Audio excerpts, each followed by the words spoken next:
today's lesson, Steve, Ann, and I are all going to talk about finding equations of lines. Last week we graphed lines given an equation. In some of the problems that I look at today, I'm going to start with a graph and move to the equation. I'm going to start by looking at equations given a slope and a vertical intercept. Then I'm going to find equations given both intercepts. I'm going to end with a couple of applications.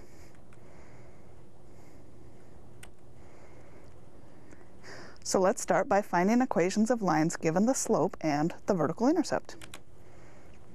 So here we have a mystery line in figure 1, and we're asked to find the equation of the line.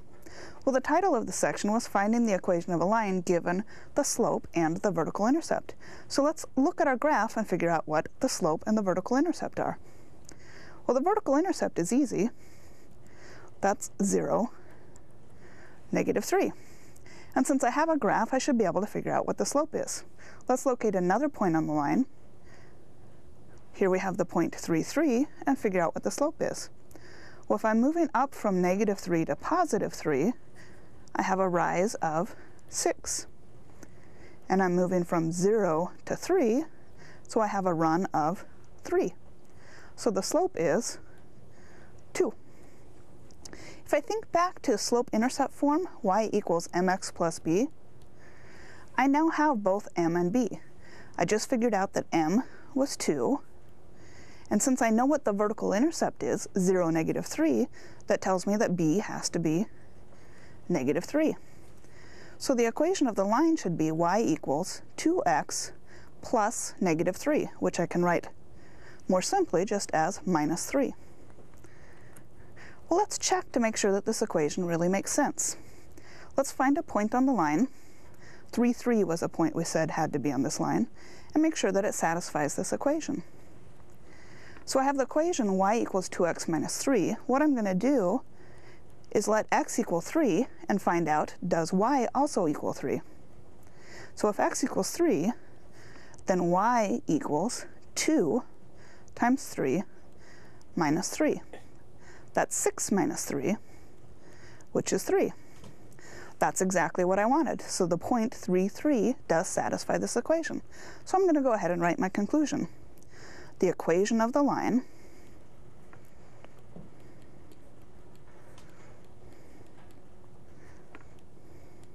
is y equals 2x minus 3. Let's look at another example. I've got another mystery line graphed in figure 2. Once again, I'm asked to find the equation of the line. So let's think about our vertical intercept. In this case, we've got the point 0, 1. So I know my b value in slope-intercept form should be 1. What about the slope? Well, let's find another point on the line.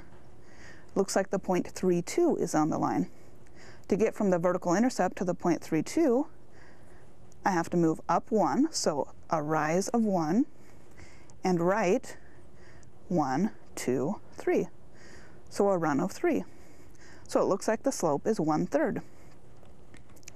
When slope-intercept form, y equals mx plus b, this doesn't quite fit the graph that I'm given.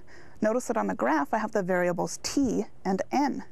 So in the slope-intercept form, the dependent variable y needs to be changed to n, and the independent variable x needs to be changed to t. With those changes, now I can say, okay, n should be the slope I just found is 1/3 times t plus b I just found to be 1, since the vertical intercept is 0, 1. Well, let's see if this really works. Let's look at our horizontal intercept this time. It looks like our horizontal intercept on this line is -3, 0. Let's see if that satisfies our equation. So if t equals -3, then we're hoping n is going to equal 0. Well, let's use our equation. N equals 1/3 times -3 plus 1. 1/3 of -3 is -1. Adding 1, I get 0. That's exactly what I wanted. The point -3, 0 does lie on this line.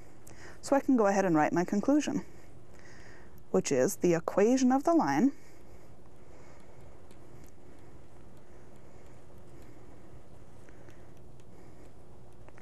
is n equals 1/3 t plus 1.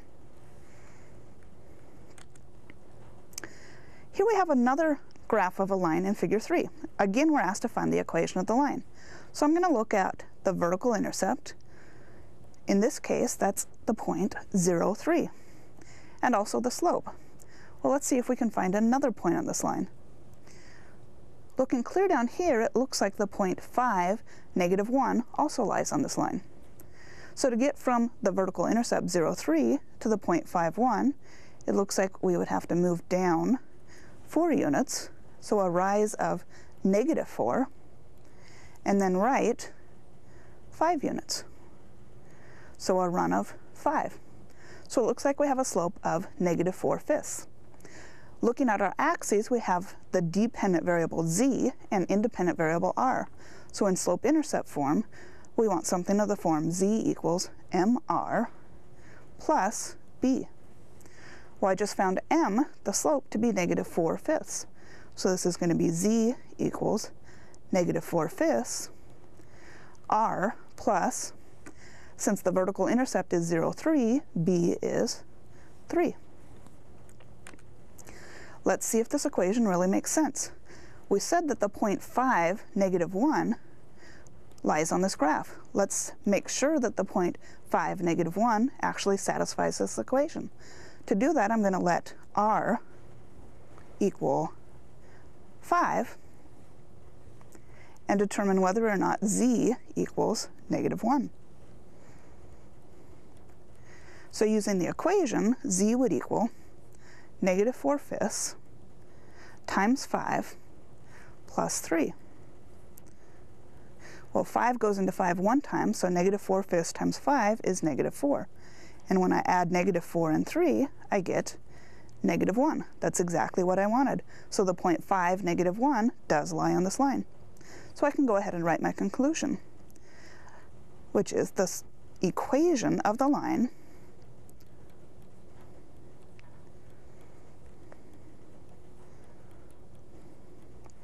is z equals negative 4/5 r plus 3. Well, now let's find the equation in the form y equals mx plus b of the line with slope negative 5/4 and y-intercept 0, 7. This time I'm not given a graph, but I'm told what the slope of the line is and what the y-intercept is. So if I'm thinking about y equals mx plus b, well, I'm told that m is negative 5/4, and I'm told the y-intercept is 0, 7. So that tells me that b is 7. So the equation should be y equals negative 5/4 x plus 7. Well, let's make sure that this really makes sense. Let's look at a graph. Let's graph a line that has a y-intercept of 0, 7, which is what was given to us, and a slope of negative 5/4. So a slope of negative 5/4, starting at the point 0, 7, I would move down 5. That brings me down to 2, and right 4. And let's do that again. Down 5, and right 4. So these 3 points definitely look like they lie on a common line. Let's go ahead and sketch that line in.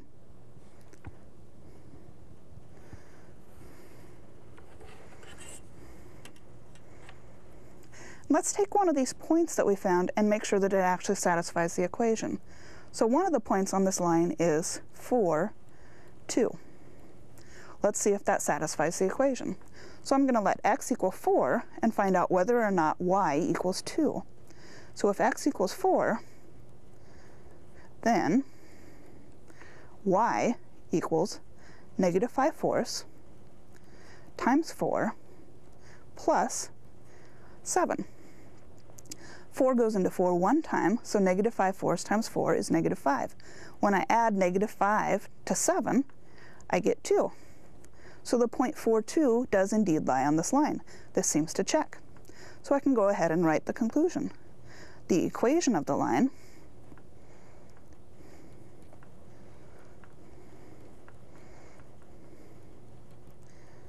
is y equals -5/4 x plus 7.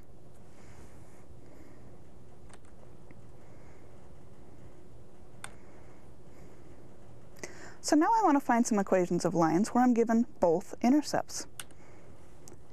Here's another mystery line graphed in figure 5. The title of this section is Finding Equations of Lines Given Both Intercepts. So the first thing I want to notice is that it's easy to see both of the intercepts on this line. We have the intercept 0, 4, and we have the intercept 4, 0. If we're thinking again about our slope-intercept form, y equals mx plus b, well, since my vertical intercept is 0, 4, I know b must be 4, so I have something of the form y equals mx plus 4. What I still need to find is the slope. Well, I have a graph here, and I have both of the intercepts. I could just use the two intercepts that I have and determine what the slope between these 2 points is.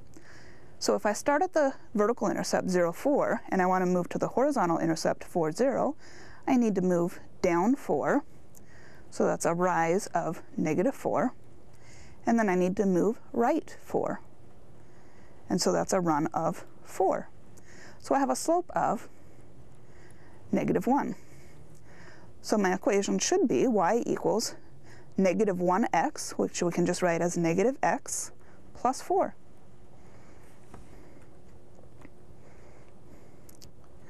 Now let's find the equation of the line with x-intercept 5, 0 and y-intercept 0, -4. This time we're not given a graph. I do know the y-intercept, so right away I know that my equation should be of the form y equals mx plus b. b is -4, since the y-intercept is 0, -4, so mx minus 4. What I still need is the slope. I need to know what m is. When I have 2 points, I can find the slope by taking y sub 2 minus y sub 1 over x sub 2 minus x sub 1. Since both of these points, the x-intercept and the y-intercept, have zeros in them, I'm going to go ahead and make sure that I'm clear what x sub 1, y sub 1, x sub 2, and y sub 2 are, so that I make sure that I substitute zeros in for the appropriate values. So I'm going to make the x-intercept 5, 0, x sub 1, y sub 1, and the y-intercept 0, -4, x sub 2, y sub 2. If I do that, then y sub 2 minus y sub 1 is -4 minus 0, and x sub 2 minus x sub 1 is 0 minus 5. So I have -4 over -5. A negative divided by a negative is positive, so the slope should be positive 4/5. So my equation should be y equals 4/5 x minus 4. Well, let's make sure that the x-intercept 5, 0 actually satisfies this equation. If I let x be 5, looking at my equation y equals 4/5 x minus 4, I'd be multiplying 4/5 times 5. 5 goes into 5 once, so 4/5 times 5 is 4, and 4 minus 4 is 0. So indeed the point 5, 0 does satisfy this equation, so this seems to check. So I can go ahead and write my conclusion. The equation of the line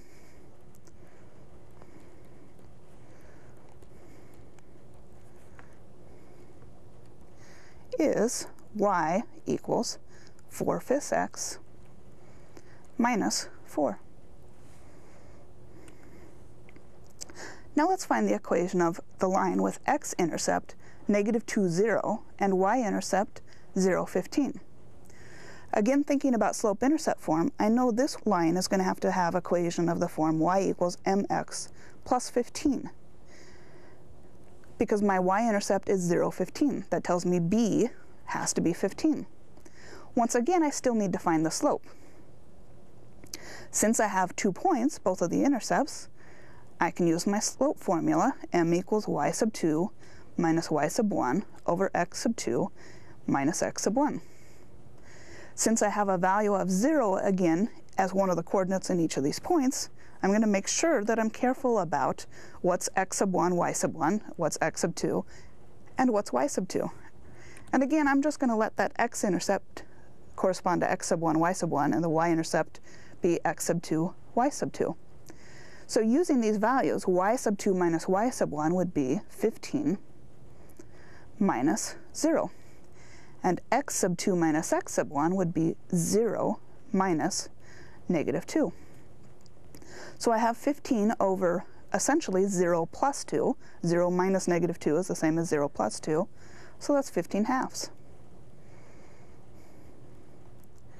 So with a slope of 15 halves, the equation of the line should be y equals 15 halves x plus 15. And again, before I write my conclusion, I want to make sure that this equation really is reasonable. So I'm going to check the x-intercept, negative 2, 0. So if x were negative 2, I'd have to multiply 15 halves by negative 2.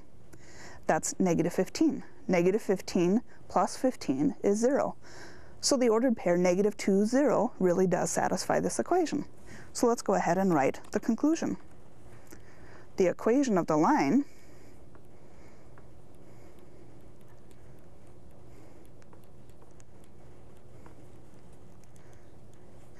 is y equals 15 halves x plus 15.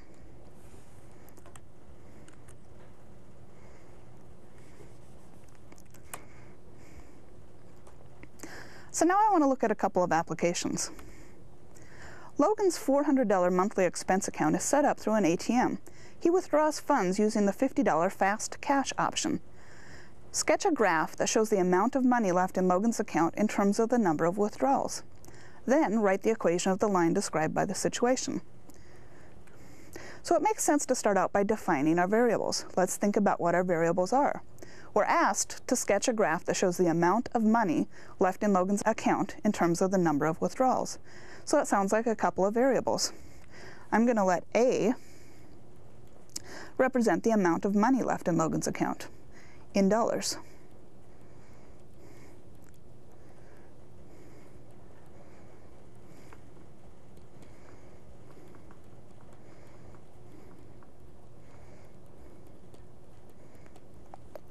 And then I'm going to let N represent the number of withdrawals.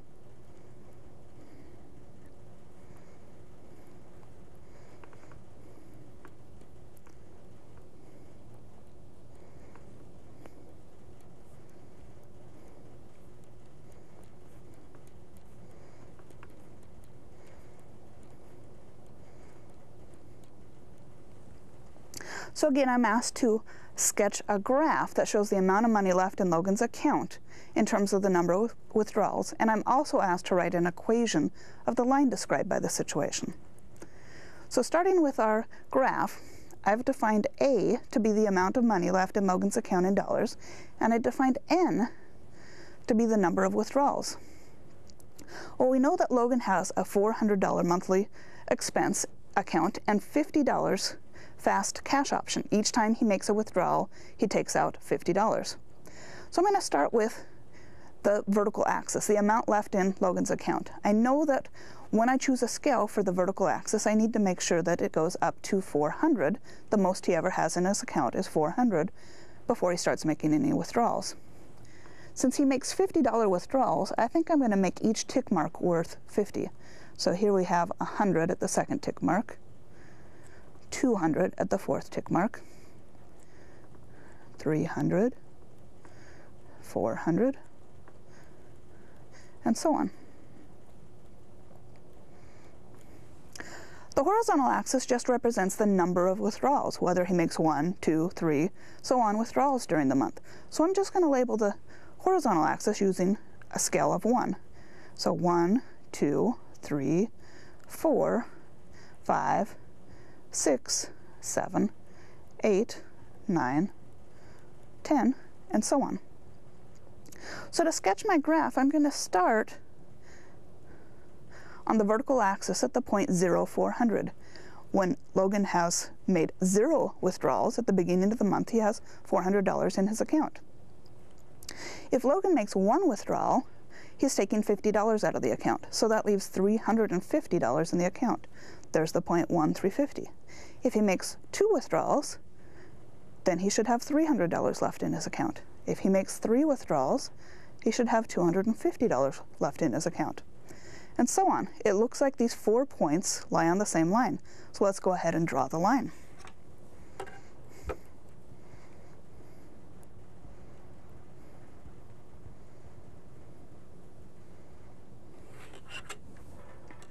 Well, there were 2 parts to this question. Now I've done the first part, I have the graph, but I was also asked to write an equation.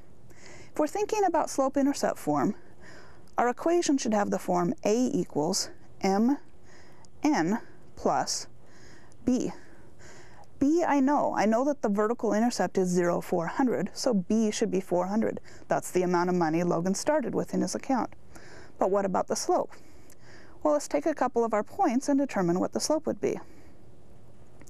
If I move from the point 2300 to the point 3250, it looks like I have a rise of negative $50 and a run of 1 withdrawal.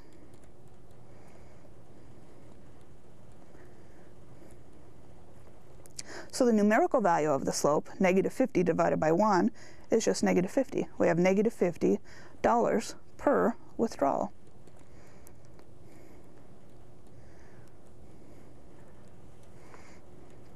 So our equation should be A equals negative 50 times n plus 400. Looking at my equation, this does make sense in the context of the problem. The 400 represents the amount of money that we started it with in Logan's expense account. The negative 50 times n is telling me, okay, every time we make a withdrawal, we multiply that by negative 50. So the account loses $50 with each withdrawal. Well, what's the practical meaning of the slope in this situation? We've already determined that the slope m is negative $50 per withdrawal. If we're looking at our graph here, we know that the vertical axis represents the amount of money left in Logan's account in dollars. And every time he withdraws $50, he's made 1 withdrawal. Every time he makes 1 withdrawal, he's withdrawn $50. We can say that the amount of money left in Logan's account is decreasing. Looking at our line here, from left to right, this line is definitely decreasing. So let's go ahead and give ourselves a little bit of space and write down the practical meaning of the slope. So the slope,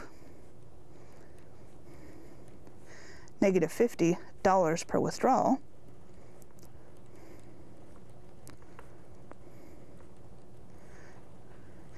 means that the amount of money left in Logan's account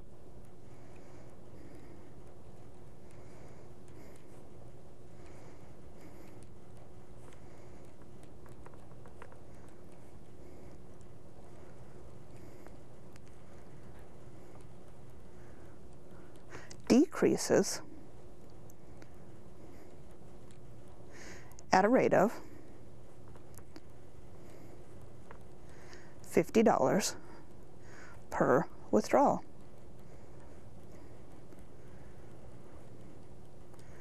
Remember that when we're describing the slope for a decreasing line, the word decreasing, or decreases in this case, takes care of the negative sign. We wouldn't want to say that the amount of money left in Logan's account decreases at a rate of negative $50 per withdrawal. We'd have a double negative, and the line would actually be increasing. So we just say decreases at a rate of $50 per withdrawal. What's the practical meaning of the horizontal intercept? Well, we already talked about the vertical intercept. The vertical intercept 0, 400 corresponds to the fact that at the beginning of the month, Logan has $400 in his account. But what about the horizontal intercept? Looking down to our horizontal axis, we have an intercept at 8, 0. The 8 is representing the number of withdrawals. So this is telling us that when Logan has made 8 withdrawals, he has no money left in his account. The most withdrawals Logan can make in a month is 8. So again, let's give ourselves a little bit of space to write our conclusion. So the practical meaning of the horizontal intercept, and we just said the horizontal intercept is 8, 0.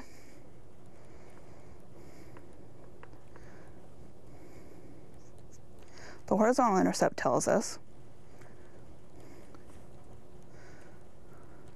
that when Logan makes 8 withdrawals,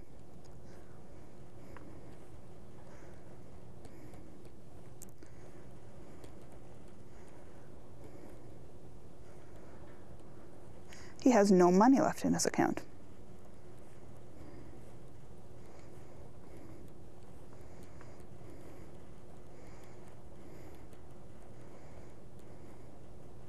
So we know the maximum number of withdrawals Logan can make in a month is 8.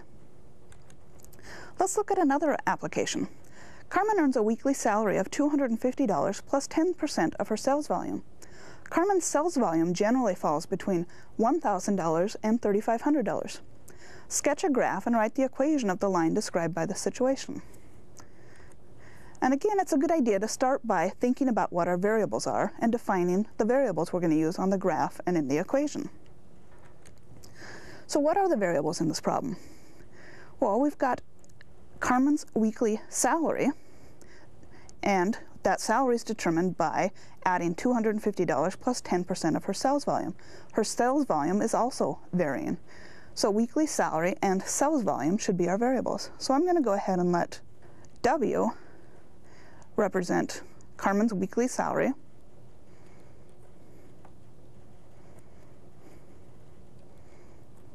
and that will be in dollars.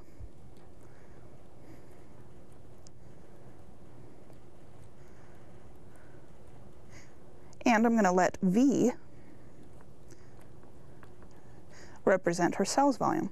That will also be in dollars.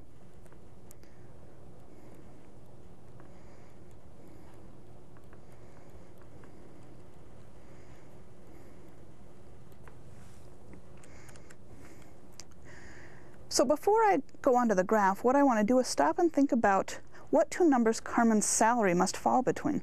We know that she makes $250 plus 10% of her sales volume, but we were also told that her sales volume generally falls between $1,000 and $3,500. So if her sales volume were $1,000, we would start with her $250 base salary and add to that 10% of $1,000. 10% of 1,000 is 100. 250 plus 100 is 350.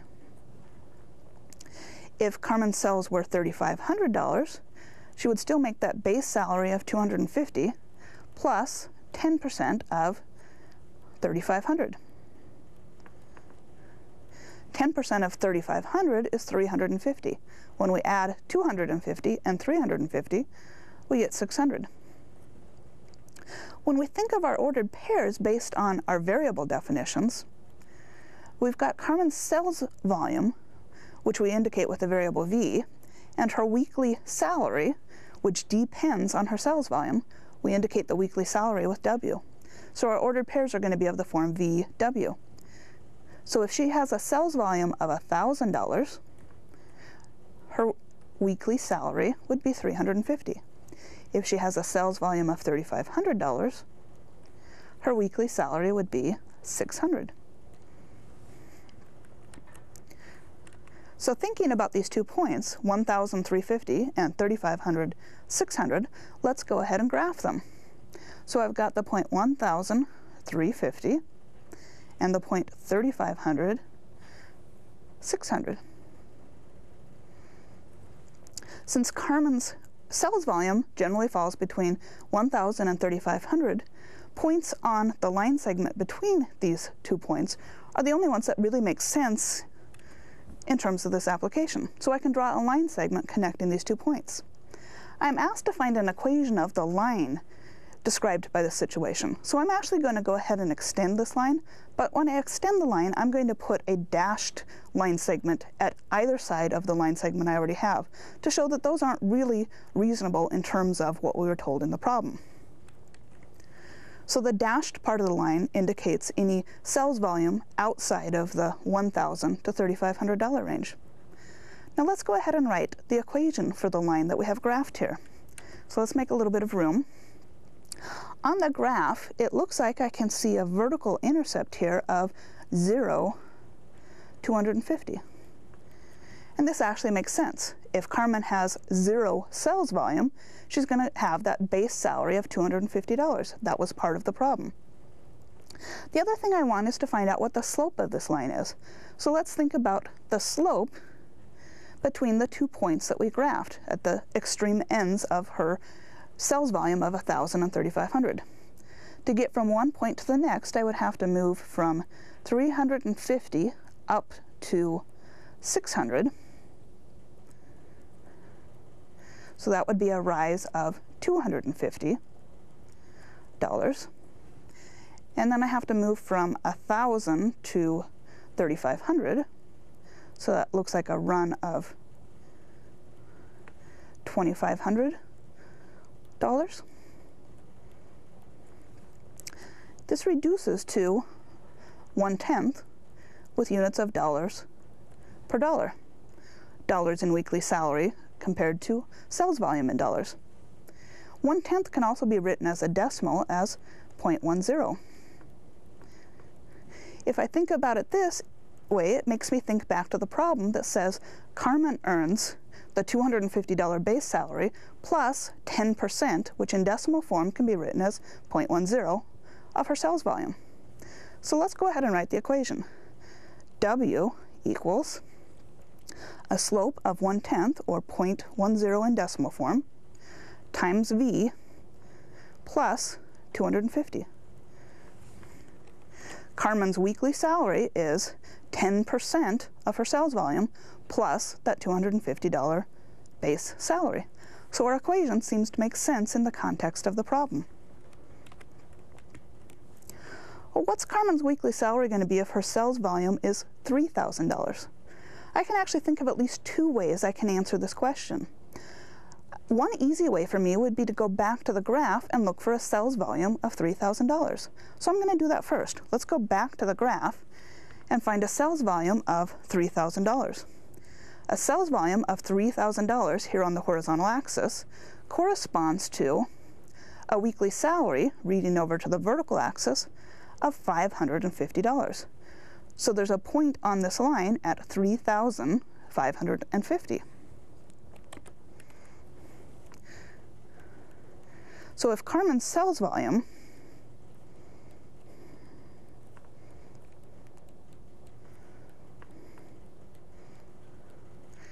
is $3,000, our graph shows us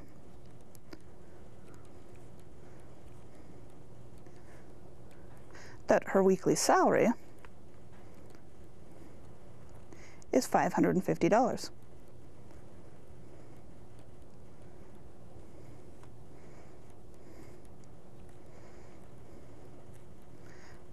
Now I mentioned that there's at least a couple of ways I can think of right away that I could have answered this question.